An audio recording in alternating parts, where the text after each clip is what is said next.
Hello दोस्तों, आप सभी का स्वागत है हमारे YouTube चैनल फॉर्चूना क्लासेस पर। दोस्तों, आज की इस वीडियो में हम जो फेज 8 का रिजल्ट आया है उसके बारे में, जो आगे की प्रोसेस है, कंप्लीट प्रोसेस है, उसके बारे में डिस्कस करने वाले हैं।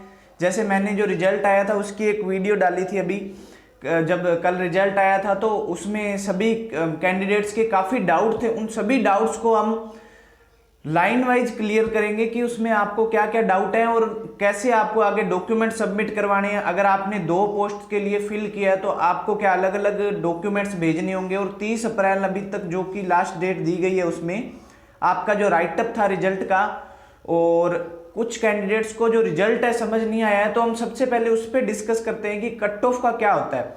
दोस्तों, मान लीजिए आपकी जिस पोस्ट के लिए आपने फिल किया है उसकी एक पोस्ट है, ठीक है, तो उसके लिए मान लीजिए 20 गुना कैंडिडेट को पास किया, तो उससे जो लास्ट कैंडिडेट होगा उससे ऊपर 19 कैंडिडेट और होंगे।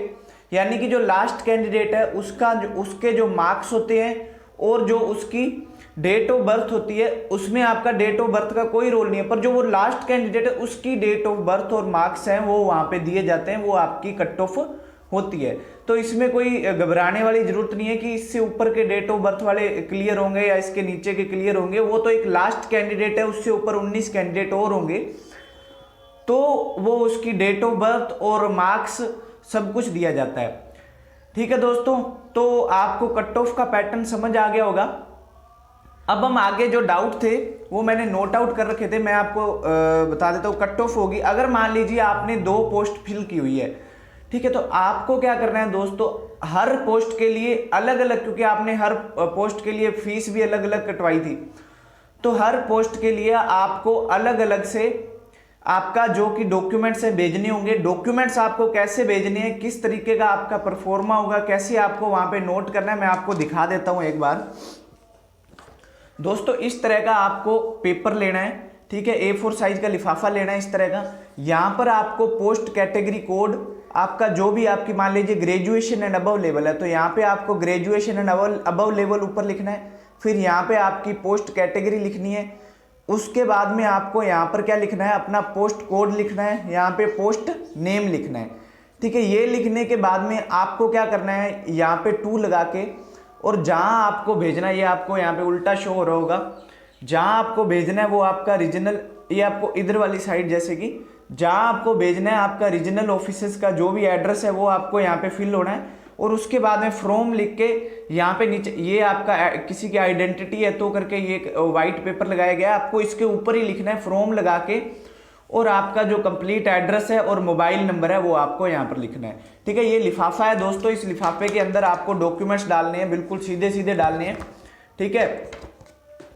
और अब आपको डॉक्यूमेंट्स क्या क्या चाहिए हम बिल्कुल डिस्कस करते हैं। अगर आप मान लीजिए मैट्रिक लेवल या 10th लेवल की बात करते हैं, तो उसके अंदर आपको 10th की जो मार्कशीट है वो उसकी फोटोकॉपी यानी कि, और उस पर आपके सेल्फ अटेस्टेड यानी कि आपको उस पर अपने सिग्नेचर करने हैं।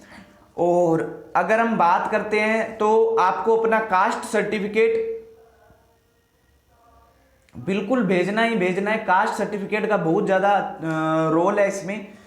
कास्ट सर्टिफिकेट आपका मान लीजिए एग्जाम्पल के तौर पे बता देता हूँ, मान लीजिए 19 अक्टूबर 2020 तक अगर आपने लास्ट डेट थी फॉर्म फिल करने की, तो उससे 3 ईयर तक पहले का यानी कि 2017 19 अक्टूबर से 2020 19 अक्टूबर तक का आपका ओबीसी सर्टिफिकेट या जो भी कास्ट सर्टिफिकेट आपका वैलिड होगा, आपका क्लियर किया जाएगा। अगर आपके पास नया या उससे पुराना है तो आपको एक बार प्रोविजनल में डाल दिया जाएगा, बाद में आपको जो भी डिपार्टमेंट एलोकेट करेंगे वहां पे आपका एक बार और डीवी होगा। उसके कोई घबराने की जरूरत नहीं है, डॉक्यूमेंट वेरिफिकेशन आपका एक बार और होगा जब आप फाइनल स्टेज में पहुंच जाएंगे। ये आपके डॉक्यूमेंट इसलिए मंगाए जाते हैं क्योंकि इसमें कुछ पोस्ट में एक्सपीरियंस भी मांगते हैं और बहुत सी चीजें, इसलिए आपके एक बार डॉक्यूमेंट चेक होंगे यहाँ पे। तो ये आपके स्पीड पोस्ट द्वारा भेजने होंगे आपको। 10th के लिए अगर हम बात करते हैं तो आपका 10th की मार्कशीट, और 2011 से पहले आई थिंक उसके साथ एक सर्टिफिकेट आता था 10th का जिसमें डीओ भी लिखी होती थी, वो भेजना है। 2 फोटो भेजनी है आपको, और क्या भेजना है आपको, तो 10th के लिए यही है, कास्ट सर्टिफिकेट, 10th की मार्कशीट, एक आपकी किसी भी आइडेंटिटी प्रूफ जैसे आधार कार्ड या उसकी फोटोकॉपी सेल्फ अटेस्टेड।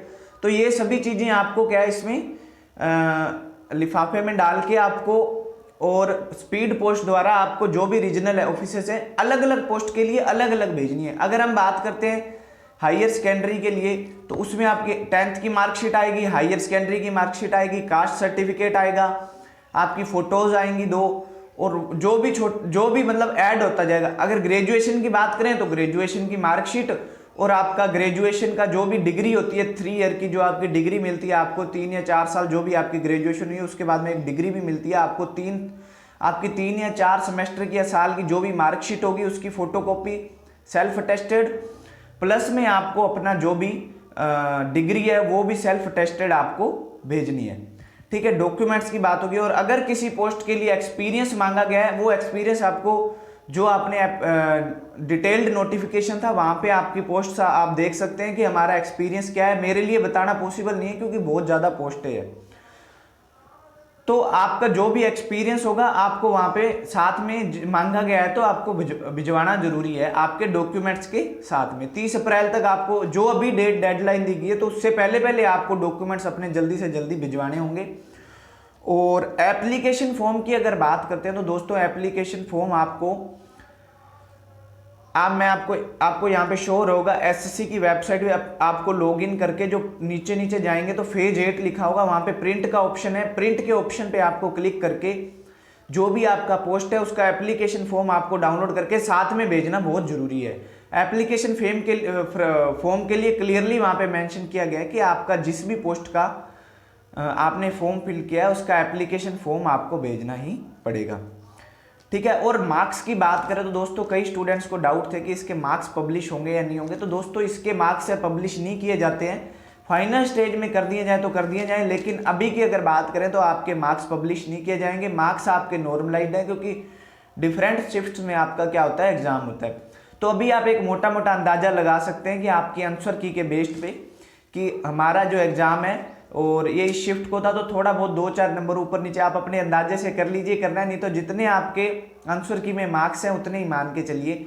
और अभी दोस्तों काफ़ी प्रोसेस पड़ी है, इसके बाद में आपको स्किल टेस्ट होगा जिन भी पोस्ट के लिए चाहिए, और जिन पोस्ट के लिए एक्सपीरियंस चाहिए उनका डायरेक्ट होगा। स्किल टेस्ट होने के बाद में आपका आई थिंक फिर से एक बार डीवी होगा जो रीजनल ऑफिसेस पे होगा, फिर आपका फाइनल रिजल्ट आएगा।